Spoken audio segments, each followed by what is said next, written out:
अब परमेश्वर हमें आकर क्या याद दिलाते हैं, मानुष जन्म दुर्लभ है, ये मिले न बारंबार। जैसे तरवल से पत्ता टूट गिरे, वो बहुर न लगता डार। राम रटत कन्या भली, साकेट भलो न पूते। जैसे छेरी के गल में गल थनाहा, जिसमें दूध ना मूत।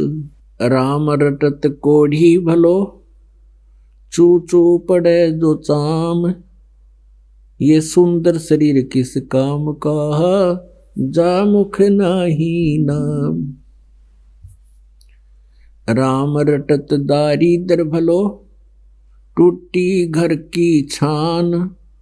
वो सुंदर महल किस काम के, जहां भक्ति नहीं भगवान।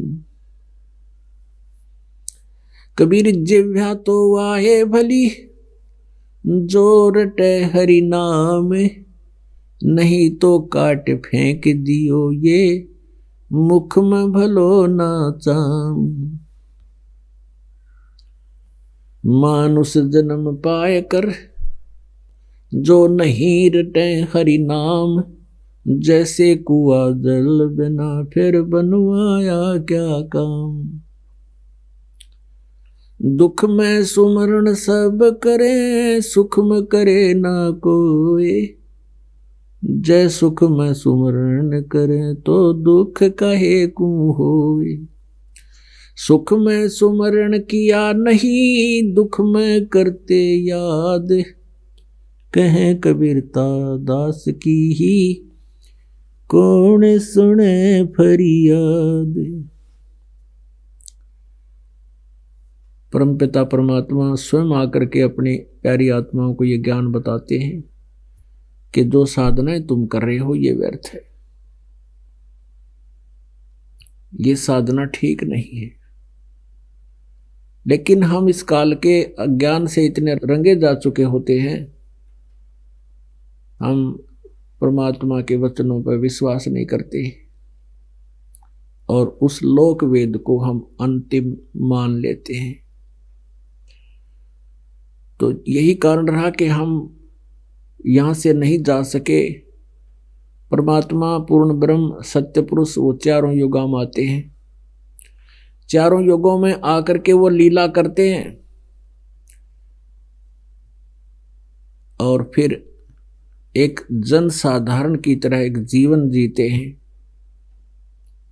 जिस समय में जैसी भी कोई क्रियाएं होती हैं वैसी वो अपने हाथ से सब कार्य करते हैं और हम एक उदाहरण देते हैं कि परमात्मा पाने के लिए बस इतना ही काफी,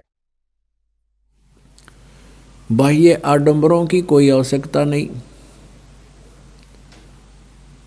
जो सत्य भक्ति वो हमने मनुष्य जीवन से ही करनी है। इसमें हम कपड़े कैसे ही पहने, चाहे लाल पहने, पीले पहने, पैंट कमीज पहने, धोती कुर्ता पहने और पहने अपना किसी प्रकार का भी ड्रेस जैसे जिसमें बैठने में सुविधा हो और अभद्र सी ना लगने वाली हो, वो किसी प्रकार के भी धारण कर सकते हो। परमात्मा की भक्ति किसी कपड़े से, माला से, गले में डाल लेने से, तिलक लगाने से ये ना तो सहयोगी हैं और ना ये बाधक हैं। लाल कपड़े पहनने से इतनी समस्या अवश्य आ जाती है उस प्राणी को, क्योंकि आम व्यक्ति गेरुए कपड़े पहने व्यक्ति को एक संत मान लेता है और फिर बार बार उसको प्रणाम करते हैं, चरण छूते हैं, तो उस व्यक्ति की भक्ति खत्म होनी शुरू हो जाती है और एक दिन फिर उसमें मान आ जाएगा। तो इसलिए हम उनसे तो प्रार्थना करते हैं कि आप ये बाह्य आडंबर ना करके एक भक्त बनो। यदि आपने भगवान चाहिए तो आपने सिंपल एक जन साधारण की तरह रहना होगा। तो उससे हम प्रार्थना करते हैं। बाकी कोई किसी तरह भी अपना जैसा उसका वेशभूषा उसका क्षेत्रीय है कर सकते हैं। बाकी हमने जो यहाँ के जो ड्रामे हैं ये नहीं करने। ब्याह शादी में नाचना गाना, उस ब्याह विवाह के समय पता नहीं कि सिर उठे है, सबके कपड़े नए नए हैं, फिर मेहंदी लावें कि तो दारू पीवें, डांस करें, क्या के ऊपर, किस लिए? ये हमारी आत्मा से हट जाएगा एक दिन कि यहाँ तो हम ये गलत कर रहे हैं, इसे गंदे लोक में नाचें गाँव बकवाद करें। यहाँ तो टाइम पास करना चाहिए जिसको ज्ञान हो गया। जैसे विवाह के समय बहुत सी ऐसी घटनाएं घटती हैं, लेकिन बाकी वाले कतई नहीं डरते क्योंकि उनको ज्ञान नहीं है। ज्ञान से डर लगता है। जैसे छोटा बालक होता है कोई, और वो कहीं पर सर्प भी हो ना, सर्प को भी पकड़ लेगा जाकर और उसको डस जाता है, उसकी मृत्यु हो जाती। और जब बच्चा बड़ा हो जाता है उसको ज्ञान हो जाता है कि सर्प बहुत विषैला जानवर है और इससे निकट नहीं जाना चाहिए, इसके डसने से मर जाता है, तो उसके निकट नहीं जाता, फिर दूर से भाग जाता है, औरों को बताता है कि उधर सांप है, सर्प है, वो देखो सामने जा रहा है, उधर ना जाना। तो आप भी बचता है, औरों को भी जिंदगी को बचाता है। तो इसी प्रकार जब आपको ज्ञान हो जाएगा कि ये नाचने गाने और विवाह के समय ये बेमतलब के खर्चे करने, ये हमारे लिए एक बहुत बड़ा सिरदर्द बना हुआ है, और इसी कारण से हमने बेटियों को अपने ऊपर बोझ मान लिया। हम सबसे पहले भक्ति करने के लिए हमने जो ये बेमतलब के खर्चे सिर पर रख कर बोझ मर रहे हैं, ये हटाने पड़ेंगे। हमने भक्त बनना पड़ेगा। भक्तों में ये सोच लिए नहीं होते, आत्मा अपने आप इनको धिक्कार देगी, एक दिन ऐसा समय आएगा। अब एक समय देखा कि ब्याह हुआ, सामने तो नाच कूद रहे थे, लड़के की जो अगले दिन बारात जानी थी, और अगले दिन वो दुर्घटनाग्रस्त हो गया, दुल्हा भी और साथ में 7 और मर गए, 8 मर गए एक का एक्सीडेंट में, वो दुल्हा और बराती। अब पहले दिन तो नाच रहे थे, माच रहे थे, और अगले दिन टक्कर मार रहे हैं, रो रहे हैं, हाहाकार मच गया। तो यहाँ संत बताते हैं कि नानक साहिब जी ने से किसी ने पूछा कि हे भगवान, आप कभी खुश दिखाई नहीं देते, आप तो ऐसे रहते हो जैसे आपका कुछ खोया हुआ है। तब उन्होंने बताया, भाई ना जाने काल की कर डारे, और किस विध ढल जा पासावे, और जिनाते सरते मौत खुड़क दी, उन्होंने केड़ा हंसावे। हमें तो अपनी मौत दिखाई दे कि ना जाने कब बिजली गिर जाए। फिर उनसे पूछा कि हे प्रभु, हे महात्मा जी, क्या आप सदा ऐसे ही रहते हो? वो कहते हैं, फिर बताते हैं कि साध मिले साढ़ा शादी होंगी, और विछड़ जा दिलगिरी वे, अखदे नानक सुनो जिहाना मुश्किल हाल फकीरी वे। अब नानक साहिब जी को परमात्मा मिले थे, पूर्ण ब्रह्म सत्य पुरुष कबीर देव जी, कबीर साहब हक्का कबीर। उनको सचखंड लेकर गए थे, उनकी आत्मा को सचखंड में जाकर के जब परमात्मा की वो झांकी देखी, नजारा देखा, और उससे पहले नानक साहिब जी ब्रजलाल पांडे से गीता पढ़ा करते थे। ये हिंदू धर्म में जन्मे थे, जिस कारण से ये श्री कृष्ण और भगवान विष्णु पर पूरे आश्रित थे, इन्हीं को प्रभु मानते थे। तब परमेश्वर इनको साथ लेकर गए, प्यारी आत्मा को सब ब्रह्मांड दिखाए, ब्रह्मा विष्णु महेश की स्थिति दिखाई, इससे पार अंड और पिंड के पार ले जाकर के सचखंड दिखाया। और वहां परमात्मा ने बताया कि मैं बनारस में रहता हूं, काशी में धानक रूप दुल्हा रूप में कार्य करता हूं, और सतनाम से मोक्ष होगा भक्त, और वहां सतनाम मिलेगा, बनारस में आ जा, काशी में। तीसरे दिन उनकी आत्मा को वापस भेजा, 3 दिन अदृश्य रखा उनको, और वहां नगर वालों ने, घर वालों ने सोच लिया कि नानक साहिब जी ने स्नान करने के लिए दरिया में डुबकी लगाई थी, और भी बहुत से भक्त वहां स्नान कर रहे थे, व्यक्ति स्नान कर रहे थे। जब बाहर नहीं आए तो परमात्मा ने उनको वहीं से अदृश्य कर दिया। बाहर नहीं आए तो वहां चिंता बन गई थी कि वो तो डूब गए, दरिया बहुत गहरी थी। और उनके जो बहनोई थे, नानक साहिब के जो बहनोई थे, जयराम नाम था उनका वहाँ नवाब के यहाँ बहुत अच्छा स्थान था, वहाँ एक अच्छी पोस्ट थी, सुल्तानपुर के नवाब के। और नानक साहिब जी उस नवाब के यहाँ नौकरी करते थे, मोदी खाने में, माल खाने में। तो उनको पता चला तो उसकी खोज के लिए जाल डाले, दूर तक गोताखोर भेजे, वो कहीं नहीं मिले। सब ने सोच लिया था, मान लिया था कि दरिया में चले गए, और उनका शव कहीं पर मिट्टी में दब गया। तीसरे दिन वापस आए, सबको खुशी का ठिकाना नहीं रहा। तो परमात्मा को देखने के बाद वो वापस आए, पूछा उनसे तुम कहाँ गए थे? कि मैं सचखंड गया था। कौन लेकर गया तुम्हें? कि भगवान आए थे खुद, वो लेकर गए थे मुझे, अकाल पुरुष आए थे।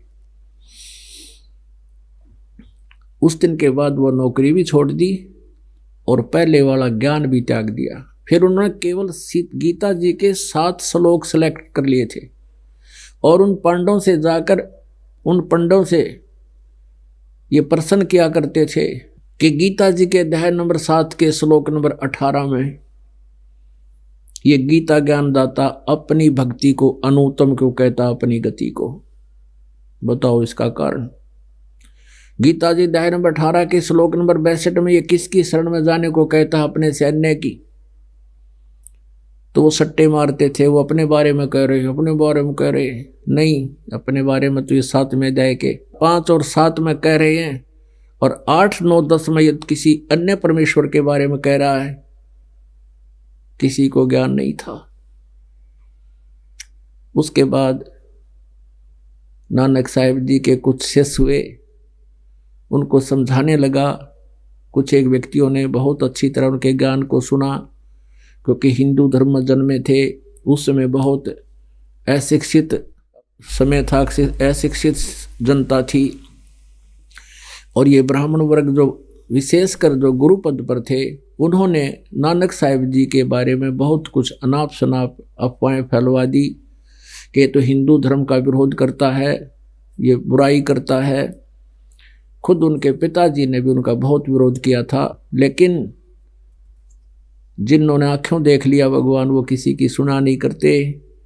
उनके बहुत से शिष्य हो गए थे, और वो भी फिर ये 2 सतनाम का जाप करते थे, जिसमें 2 अक्षर हैं, 2 अक्षर हैं, जिसमें एक ओम है, एक तत् गुप्त है, वो दास बताएगा। तो उनके शिष्य हो गए थे, वो आते रहते थे उनके पास, क्योंकि 10-12 वर्ष तो खुद उन्होंने देश विदेश में जाकर के प्रचार किया भगवान का। फिर परमेश्वर उन्हें मिले कि अब कोई नहीं सुनेगा आपकी, आप बैठ जाओ, भक्ति करो अपने घर पे रह के। तो नानक साहिब जी वापस अपने घर चले गए और 16 वर्ष तक अपनी खेती करी, जैसा भी क्रिया वो करते थे खेती वाली। और वहाँ आने वाले भक्तों को भी एक दिन फिक्स कर रखा था, उस दिन सत्संग सुनाते थे, अपने ही यहाँ से भंडारा करते थे उन सबको। और फिर वो कहते हैं कि साध मिले साड़ी शादी होंदी और विछड़ जाए दिलगिरी वे, अख दे नानक सुनो जहाना मुश्किल हाल फकीरी वे। कि जो मेरे शिष्य भक्त, ये साधु संत आत्मा जब यहाँ आते हैं, हमारे यहाँ सत्संग होता है, तो मेरी खुशी का कोई ठिकाना नहीं रहता।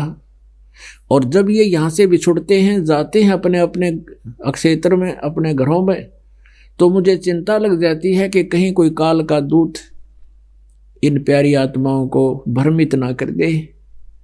और जब तुम ऐसे एज इट इज वापस आ जाते हो, तो मेरी खुशी का ठिकाना नहीं रहता कि मेरी फसल में कोई कीड़ा लगा नहीं, ये सब ठीक ठाक है।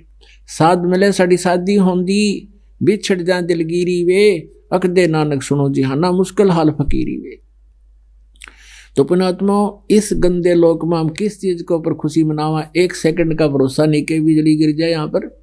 और फिर हम इतना नशा कर रखा है इस काल ने हमारे ऊपर, बस की बात नहीं जीव के।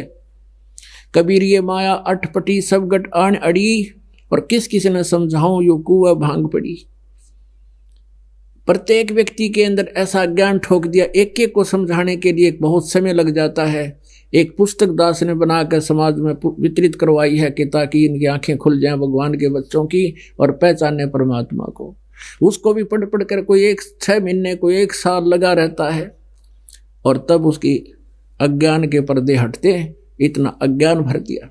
कुछ पुण्यात्मा है वो तुरंत ही समझ जाती हैं, क्योंकि आज शिक्षित समाज है, और दूसरे संतों के पास जो भ्रम भटक चुके हैं, उनके ज्ञान से वो परिचित हैं, वो शीघ्र समझ रहे हैं और बहुत ही शीघ्र आ रहे हैं। तो जितना भी जो देर से यहाँ आएगा, उतना ही पछताएगा, ये सत्कर मान लेना।